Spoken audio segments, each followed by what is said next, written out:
بسم اللہ الرحمن الرحیم۔ اللہ کے ببرکت نام سے شروع، بڑا مہربان نہایت رحم کرنے والا ہے۔ دوستو، اس ویڈیو میں حضرت عیسیٰ علیہ السلام کی زندگی کے بارے میں بتایا جائے گا کہ آپ علیہ السلام اپنی والدہ کے شکم میں بغیر باپ کے کیسے آئے۔ آپ کی والدہ ابن مریم علیہ السلام نے بنی اسرائیل کے اس بہتان کا کیسے جواب دیا۔ اس کے علاوہ اللہ تبارک تعالیٰ نے آپ کو کون کون سے معجزات سے نوازا جو کہ باقی نبیوں کو عطا نہ کیے تھے، اور آپ نے کس طرح بنی اسرائیل کو اللہ کا پیغام سنایا، اور آپ کی وفات کیسے ہوئی، یعنی آپ کو آسمان پر زندہ کیسے اٹھایا گیا۔ حضرت عیسیٰ علیہ السلام کی دنیا سے چلے جانے کے کتنے عرصے بعد اللہ تبارک تعالیٰ نے ہمارے آخری نبی حضرت محمد مصطفیٰ صلی اللہ علیہ وسلم کو مبعوث فرمایا۔ دوستو، حضرت عیسیٰ علیہ السلام کا لقب روح اللہ ہے اور آپ کو مسیح بھی کہتے ہیں۔ حضرت عیسیٰ علیہ السلام کو اللہ تبارک تعالیٰ نے خاص نعمتوں سے نوازا تھا، جیسا کہ آپ مردوں کو زندہ کرتے اور کسی بھی قسم کے مریضوں کو شفا یاب کرتے تھے۔ حضرت عیسیٰ علیہ السلام کی پیدائش اس کائنات کے لیے ایک بہت بڑا معجزہ ثابت ہوا۔ آپ علیہ السلام کی والدہ نے جب اللہ تعالیٰ کے حکم سے اپنے گھر والوں سے علیحدگی اختیار کی تو اللہ تبارک تعالیٰ نے اپنے فرشتے کو حضرت مریم علیہ السلام کے پاس بھیجا۔ تو حضرت مریم علیہ السلام فرمانے لگی کہ میں تجھ سے اللہ کی پناہ مانگتی ہوں، اگر تو اس سے ڈرنے والا ہے۔ تو فرشتے نے جواب دیا کہ میں اللہ تبارک تعالیٰ کی طرف سے ہی بھیجا ہوا ایک قاصد ہوں، اور تجھے ایک پاکیزہ بیٹا دینے آیا ہوں۔ تو یہ سن کر بی بی مریم علیہ السلام فرمانے لگی کہ یہ کیسے ہو سکتا ہے کہ میں ایک پاک دامن عورت ہوں اور مجھے کسی انسان نے چھوا تک بھی نہیں۔ تو فرشتے نے جواب دیا کہ آپ کی بات بالکل ٹھیک ہے، مگر رب نے فرمایا ہے کہ ایسا کرنا ہمارے لیے مشکل نہیں ہے، اور ہم اس بچے کو آنے والوں کے لیے ایک معجزہ بنانے والے ہیں۔ حضرت مریم علیہ السلام کے پاس آنے والے فرشتے کوئی اور نہیں بلکہ حضرت جبرائیل علیہ السلام تھے۔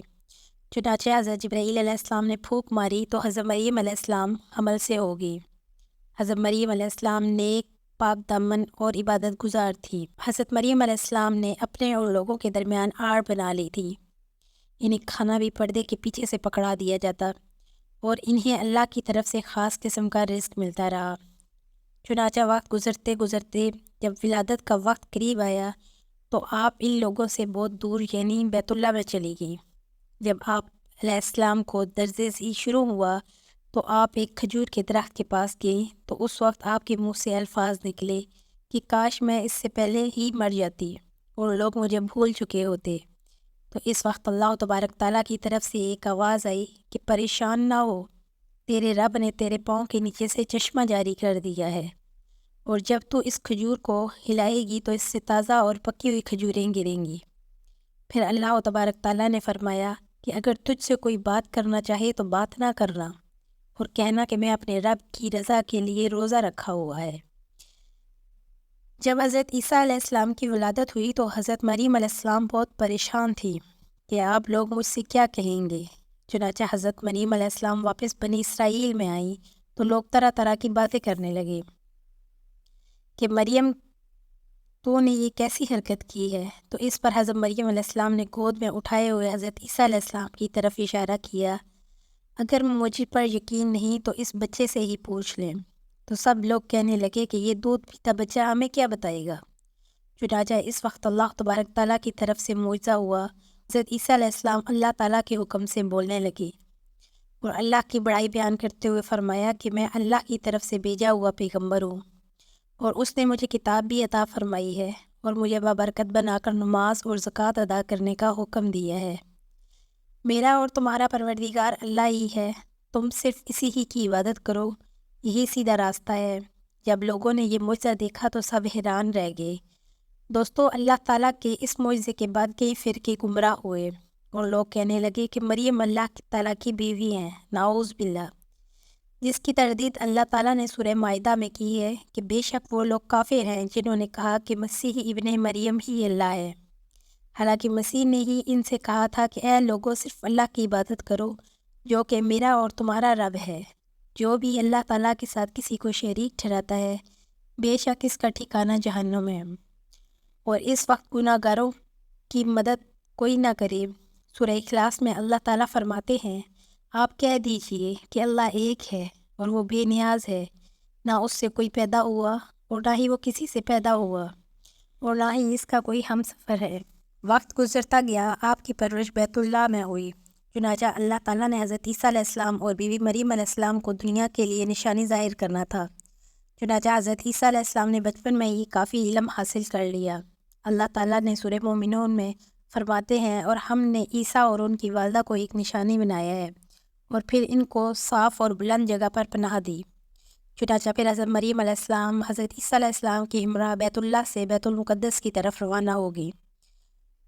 چنانچہ حضرت عیسیٰ علیہ السلام وہیں بڑے ہو گئے۔ جیسے جیسے حضرت عیسیٰ علیہ السلام بڑے ہوتے گئے، ویسے ہی ان پر علم و حکمت بھی ظاہر ہوتا گیا۔ چنانچہ جب آپ علیہ السلام کی عمر 30 سال ہوئی تو اس وقت اللہ تعالیٰ نے آپ کو نبوت عطا فرمائی اور آپ علیہ السلام پر آسمانی کتاب انجیل بھی نازل فرمائی۔ چنانچہ پھر حضرت عیسیٰ علیہ السلام نے پیغمبر کی حیثیت سے لوگوں کو دعوت دینا شروع کر دی۔ نبوت کے ساتھ ساتھ اللہ تعالیٰ نے آپ علیہ السلام کو عظیم معجزات سے بھی نوازا تھا، یعنی آپ علیہ السلام مردوں کو زندہ کر دیتے اور ہر طرح کے مریض کو شفا یاب کر دیتے تھے۔ اللہ تعالیٰ نے ہر نبی کو کسی خاص قوم کی طرف نازل فرمایا۔ چنانچہ اسی طرح اللہ تعالیٰ نے حضرت عیسیٰ علیہ السلام کو بنی اسرائیل کی ہدایت اور رہنمائی کے لیے مبعوث فرمایا، جبکہ ہمارے آخری نبی حضرت محمد مصطفیٰ صلی اللہ علیہ وسلم کو ساری کائنات کی ہدایت اور رہنمائی اور رحمت بنا کر بھیجا۔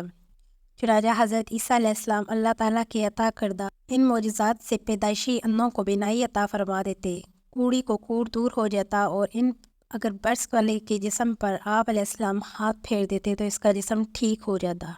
اگر آپ علیہ السلام مٹی کا پرندہ بنا کر اس میں پھونک مارتے تو پرندہ اڑنے لگتا۔ لیکن اللہ تعالیٰ کا عطا کردہ سب سے بڑا معجزہ یہ تھا کہ آپ علیہ السلام مردوں کو بھی زندہ کر دیتے تھے۔ لوگ حضرت عیسیٰ علیہ السلام کو ان تمام نشانیوں کو دیکھنے کے باوجود بھی کفر و شرک پر ڈٹے رہے، مگر ایک جماعت حضرت عیسیٰ علیہ السلام پر ایمان لے آئی۔ اللہ تعالیٰ سورہ ال عمران میں فرماتے ہیں، مگر جب حضرت عیسیٰ علیہ السلام نے ان کا کفر محسوس کر لیا تو کہنے لگے، اللہ کی راہ میں میری مدد کرنے والا کون ہے؟ تو حواریوں نے جواب، ہم اللہ کی راہ کے مددگار ہیں، ہم اللہ پر ایمان لاتے ہیں اور آپ گواہ رہیں کہ ہم تابعدار ہیں۔ چنانچہ بنی اسرائیل کی ایک جماعت تو ایمان لے آئی، مگر دوسری جماعت نے کفر کیا۔ اس کے بعد اللہ تعالیٰ نے دین و اسوا کو یہودیت پر غالب فرمایا۔ جب یہ لوگ کفر میں تھے تو اس وقت صرف حواری ہی آپ پر ایمان لائے تھے، جن کی تعداد صرف 12 تھی۔ اس کے بعد اللہ تعالیٰ نے اس گروہ کو مکمل طور پر غلبہ عطا فرمایا۔ پھر یہ حواری حضرت عیسیٰ علیہ السلام سے کہنے لگے کہ کیا اللہ تعالیٰ ہمارے کھانے کے لیے آسمان سے کچھ اتار سکتا ہے؟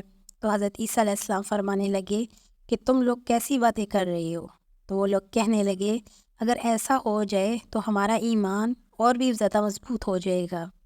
پھر اللہ تعالیٰ نے فرمایا، بے شک میں تمہیں آسمانی کھانے دوں گا، مگر اس کے بعد بھی کسی نے کفر و شرک کیا تو اسے ایسی سزا دی جائے گی جو میں دنیا جہان والوں میں کسی کو نہ دوں گا۔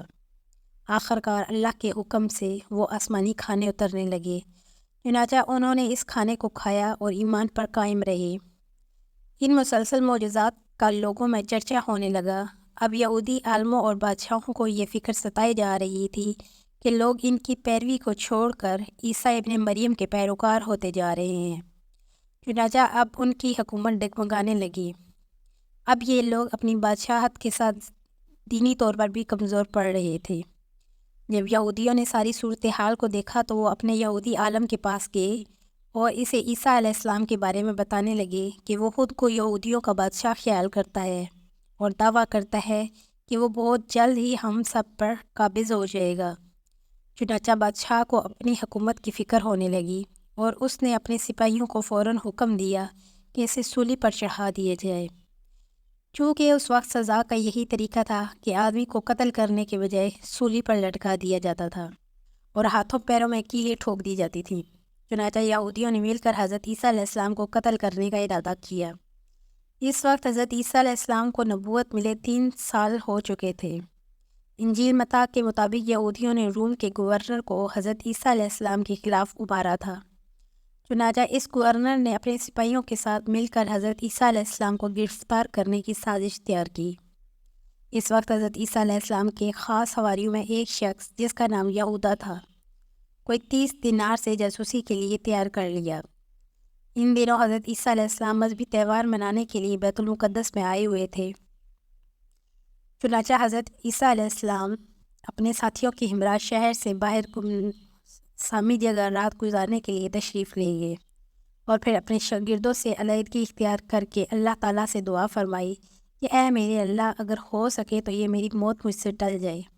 تو اس کے جواب میں اللہ تعالیٰ کی طرف سے تسلی نازل ہوئی۔ چنانچہ جب یہودی جاسوس یہودا کی بتائی ہوئی جگہ پر پہنچے جہاں حضرت عیسیٰ علیہ السلام اور ان کے شاگرد موجود تھے، تو اللہ تعالیٰ نے اس وقت حضرت عیسیٰ علیہ السلام کو آسمان پر اٹھا لیا اور جاسوس کرنے والے حضرت عیسیٰ علیہ السلام کے خاص شاگرد یہودا پر اللہ تعالیٰ کی طرف سے حضرت عیسیٰ علیہ السلام کی مشابہت ڈال دی گئی۔ چنانچہ ان سپاہیوں اور تمام لوگوں نے یہودا ہی کو حضرت عیسیٰ علیہ السلام تسلیم کیا اور اس کو لے جا کر صلیب پر چڑھا دیا۔ چنانچہ حضرت عیسیٰ علیہ السلام اور تمام یہودی عیسائی اور تمام یہودی اس بات پر متفق تھے کہ عیسیٰ علیہ السلام کو صلیب پر چڑھا دیا گیا ہے۔ یہودی کہتے وہ قتل ہو گئے ہیں اور عیسائیوں کے مطابق آپ علیہ السلام 3 دن مردہ رہنے کے بعد آپ زندہ ہو گئے اور آسمان کی طرف اٹھا لیے گئے۔ اللہ تعالیٰ نے ان کی تردید کرتے ہوئے فرمایا، یہ لوگ شک میں پڑ چکے تھے، یہ لوگ حضرت عیسیٰ علیہ السلام کو گرفتار نہ کر سکے تھے۔ دوستو، حضرت عیسیٰ علیہ السلام کو اٹھائے جانے کے بعد یہودی مسلمانوں پر غالب آ گئے اور دین عیسوی کی اشاعت پر پابندی لگا دی، حالانکہ لوگ خفیہ طور پر بھی دین سے آگاہی حاصل کرتے رہے اور اس سے جڑے رہے۔ اس طرح یہ سلسلہ 240 سال تک ایسے ہی چلتا رہا، یہاں تک کہ ایک بادشاہ نے عیسائی مذہب قبول کر لیا اور وہ ملک روم کا بہت بڑا بادشاہ تھا۔ اس کے بعد دین عیسوی خوب پھیلا، مگر اس بادشاہ نے شرک والے کچھ اصول بھی اس دین میں شامل کر دیے۔ اس بادشاہ نے قسطنطنیہ میں جا کر دین عیسوی کی تبلیغ کی۔ یہ لوگ 3 فرقوں میں تقسیم ہو گئے۔ چنانچہ اس طرح وقت گزرتا گیا، آخرکار ہمارے آخری نبی حضرت محمد صلی اللہ علیہ وسلم تشریف لائے۔ اللہ تعالیٰ نے حضرت عیسیٰ علیہ السلام کو قیامت کی ایک نشانی قرار دیا۔ سورہ میں ذکر ہے کہ حضرت عیسیٰ علیہ السلام قیامت کی علامت ہے، اس بارے میں شک نہ کرو، بس تم میری فرمانبرداری کرو۔